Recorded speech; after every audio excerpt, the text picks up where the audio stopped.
بسم اللہ الرحمن الرحیم۔ السلام علیکم ورحمۃ اللہ وبرکاتہ۔ آج کی آیت سورۃ البقرہ، آیت نمبر 87۔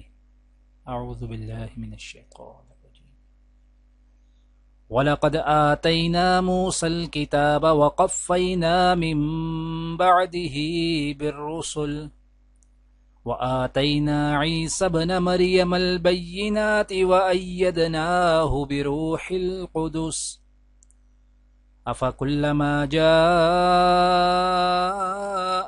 رَسُولٌ بِمَا لَا تَهْوَىٰ أَنفُسُكُمُ اسْتَكْبَرْتُمْ فَفَرِيقًا كَذَّبْتُمْ وَفَرِيقًا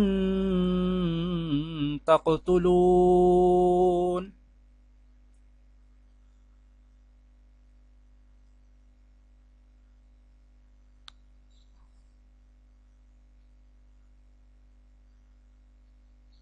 اور ہم نے موسیٰ کو کتاب عنایت کی اور ان کے پیچھے یکے بعد دیگرے پیغمبر بھیجتے رہے، اور عیسیٰ بن مریم کو کھلے نشانات بخشے اور روح القدس یعنی جبرائیل سے ان کو مدد دی۔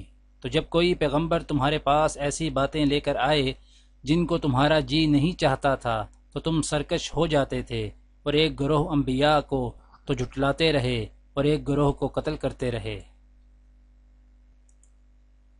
آج کی دعا: ربنا لا تزغ قلوبنا بعد اذ هديتنا وهب لنا من لدنك رحمة انك انت الوهاب۔ پروردگار، جب تو ہمیں سیدھے رستے پر لگا چکا ہے تو پھر کہیں ہمارے دلوں کو کجی میں مبتلا نہ کر دیجیو، ہمیں اپنے خزانہ فیض سے رحمت عطا کر کہ تو ہی فیاض حقیقی ہے۔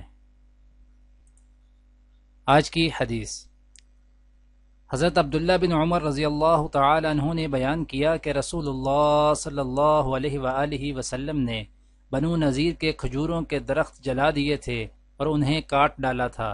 یہ درخت مقام بویرہ میں تھے۔ پھر اس کے متعلق اللہ تعالی نے آیت نازل کی۔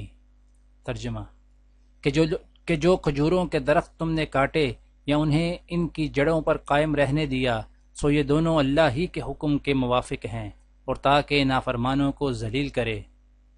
دعا ہے کہ اللہ تعالی دنیا اور آخرت کی تمام بھلائیاں عطا کرے، عمل کی توفیق دے۔ سبحان ربک رب العزت عما یصفون وسلام علی المرسلین والحمد للہ رب العالمین، آمین۔